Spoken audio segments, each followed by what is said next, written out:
Mobile crane सीखने में कितना खर्चा आता है, कितना समय लगता है, यानी इसके ऑपरेटर ट्रेनिंग कोर्स में टोटल कॉस्ट और एक्चुअल टाइम कितना लगता है। किसी के पास महीना, किसी के पास 1.5 महीना, तो किसी के पास 3 महीना क्यों लगता है। अक्सर ये सवाल क्रेन सीखने वालों के मन में उठता है।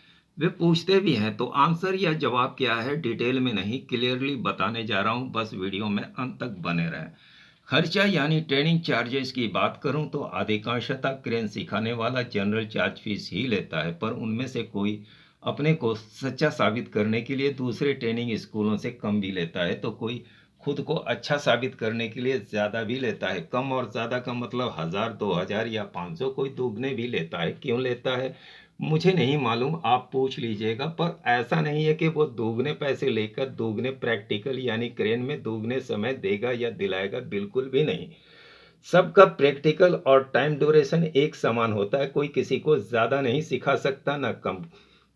चाहे कोर्स 1 महीना में कंप्लीट करा या 3 महीना में, क्योंकि कंपटीशन है, इसलिए सब एक बराबर प्रैक्टिकल दे रहा है। इसमें दोगुने प्रैक्टिकल की आवश्यकता नहीं पड़ती है। आपको क्रेन समझ में आ गई, जितना प्रैक्टिकल दिया जाता है काफ़ी होता है। क्रेन समझ में नहीं आई, चाहे कितना भी प्रैक्टिकल दिया जाए, क्यों ना साल 2 साल, ना काफ़ी होता है। क्रेन को समझने के लिए प्रैक्टिकल से पहले थियोरिटिकल ज़रूरी होता है। क्यों होता है जानेंगे इसी वीडियो में। ये भी बता दूं कि प्रैक्टिकल चार्ज फीस कहीं भी अलग से नहीं ली जाती है। सभी के यहाँ जनरल चार्ज फीस में कंप्लीट कोर्स के साथ इंक्लूड रहती है। चाहे कोई बंदा प्रैक्टिकल कम करे या फुल करे या बिल्कुल भी ना करे। जी हाँ, ऐसा भी होता है मेरे यहाँ।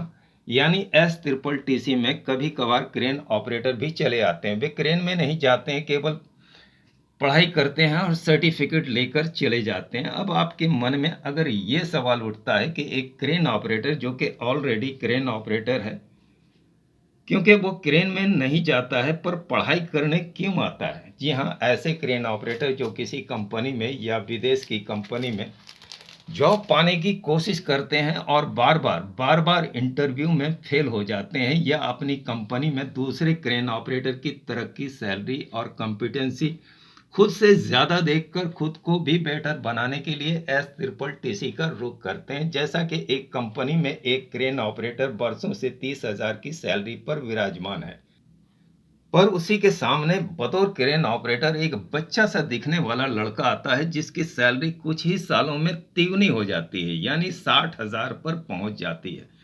क्योंकि लड़का बड़ी से बड़ी क्रेन का ऑपरेटर बनता जाता है, हैवी से हैवी क्रेन वर्क को अंजाम देता जाता है, जबकि 30,000 सैलरी वाला ऑपरेटर लाइट वर्क भी ठीक से नहीं कर पाता है। अक्सर उस पर कंप्लेंट ठोका जाता है। अब देखिए, एक बड़ी कंपनी में एक रिटायर्ड और बूढ़े हो चुके क्रेन ऑपरेटर को ज़रूरत पड़ने पर कुछ ऐसे खास क्रेन वर्क के लिए अक्सर बुलाया जाता है। अब वे बेचारे क्रेन में चढ़ नहीं पाते, जेसीबी के लोडिंग शावल बकेट द्वारा उन्हें चढ़ाया उतारा जाता है। जबकि कंपनी में एक से बढ़कर एक महारथी टैलेंटेड क्रेन ऑपरेटर भरे पड़े हैं, जिनका weekly, periodically, monthly safety audition तक होता है। सेफ्टी के एग्जामिनर विदेश से आते हैं। अब देखिए, टैलेंट क्या चीज़ है। जो उस नौजवान ऑपरेटर में है, उम्र दराज ऑपरेटर में नहीं है, पर बूढ़े हो चुके ऑपरेटर में है। टैलेंट कहें या हुनर, ये ज्ञान से प्राप्त होता है। जी हाँ, ज्ञान से। और ज्ञान, जानकारी, अनुभव और निरंतर प्रयास से।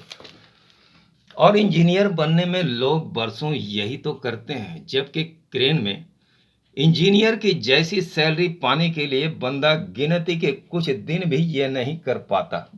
सोचने वाली बात है, जबकि यही तो चाहिए होता है क्रेन सीखने वालों को बिफोर प्रैक्टिकल, थ्योरेटिकल में, यानी लिख पढ़ सुन समझकर, ताकि उसके द्वारा क्रेन और क्रेन वर्क को ठीक से समझा जा सके, बल्कि किसी भी तरह की क्रेन में कैसा भी क्रेन वर्क को करने का कॉन्फिडेंस पैदा हो सके।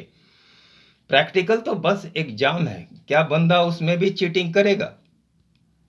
किया तो सीधे मुंह के बल गिरेगा। कैसे? तो देखिए, बंदा एडमिशन कराता है और क्रेन में चढ़ने के उतावला हो जाता है और जाकर क्रेन में लीवर के साथ खेलने लगता है, लीवरों खराब करके धर देता है। लीवर का दूसरा नाम जॉयस्टिक भी है। हिंदी में अर्थ बूझ लीजिएगा। बंदा समझता है उसे लीवर द्वारा लोड उठाना रखना आ गया, स्विंग करना यानी लोड लेकर दाएं बाएं घूमना आ गया, बूम अंदर बाहर ऊपर नीचे करना आ गया, समझ लिया क्रेन ऑपरेटर बन गया। कैसे आ गया ये भी नहीं मालूम, बस करते करते आ गया। कल को करते करते एक्सीडेंट भी कर देता है। लीवर पर कई बटन स्विच होता है,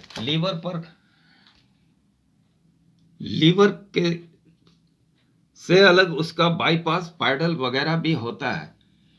लीवर के साथ कई वाल्व एक्टिव रहता है। रिपर वाल्व खुल गया तो फाड़कर प्रेशर देगा, फिर कहाँ उठाएगा लोड, कहाँ पटकाएगा, कुछ कहा नहीं जा सकता। इसलिए करते करते नहीं, लीवर कैसे काम करता पहले सीखना है, बाद में करके सीखना है।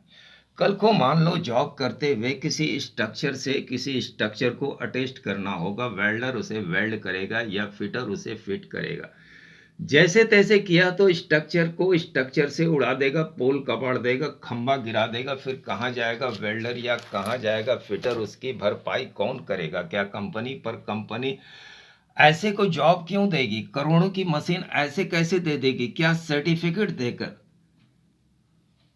टेस्ट और इंटरव्यू कौन देगा? तो देखिए, मोबाइल क्रेन ऑपरेटर बनना है तो ये जानना है कि खाई में गिरी ट्रक, टेलर, टैंकर को, रेलवे ट्रैक पर पलटे रेलवे के मालवाहक वैगन, इंजन आदि को कितने टन की क्रेन से, कितने बूम लेंथ, डिग्री, एंगल से, किस प्रकार के सीलिंग से कैसे उठाया जाना है, किस फ्लाई जेब ऑफसेट पोजीशन का चयन किस डिग्री एंगल पर कब कैसे और क्यों करना है, किस पोजीशन पर लोड डिडक्ट या काउंटर वेट एक्सटेंड करना है, part of line limit cross करने का, हाई और लो पीएसआई में क्रेन वर्क करने का अंजाम क्या होता है। पर खबरदार, इनमें से किसी भी क्वेश्चंस का आंसर गलत बताकर कैंडिडेट को गुमराह किया गया तो अंजाम बुरा हो सकता है। यह अपनी अज्ञानता को छुपाने के लिए कैंडिडेट को मनगढ़ंत पाठ पढ़ाना, गलत हिंट्स देना बेहद खतरनाक और जानलेवा तक साबित हो सकता है। केवल बेसिक सिद्धांतों का पालन ही सर्वमान्य हो सकता है। क्रेन में आग लगने का कौन कौन सा कारण होता है? वाहनों में सिंगल पोल डबल पोल की वायरिंग क्यों होती है? क्रेन में किस प्रकार की होती है?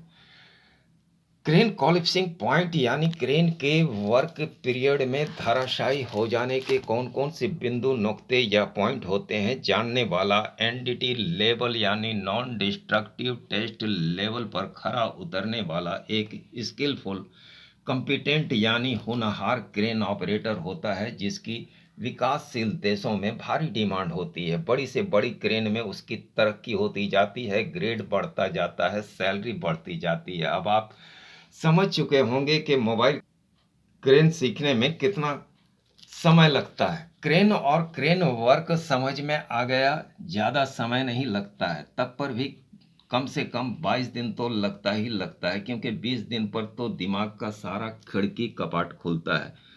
तब बंदे का सिक्स सेंस जागता है, यानी छठी इंद्रिय का ज्ञान जागृत होता है, और एक क्रेन ऑपरेटर में उसका जागना बहुत ज़रूरी होता है। और यदि क्रेन और क्रेन वर्क समझ में नहीं आया, समझाया गया, दिमाग में घुसाया गया तो समय लगता है। कितना समय लगता है कुछ कहा नहीं जा सकता।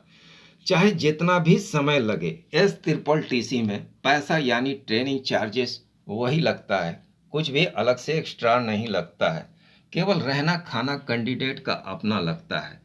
पर यह वीडियो आपको कितना समझ में आया, मुझे तो लाइक से पता लगता है। समझ में आया लाइक कर दीजिए, चैनल पर नए हैं सब्सक्राइब कर लीजिए और मिलिए मुश्ताक खान चैनल के नेक्स्ट वीडियो में क्रेन से रिलेटेड महत्वपूर्ण जानकारी पाने के लिए।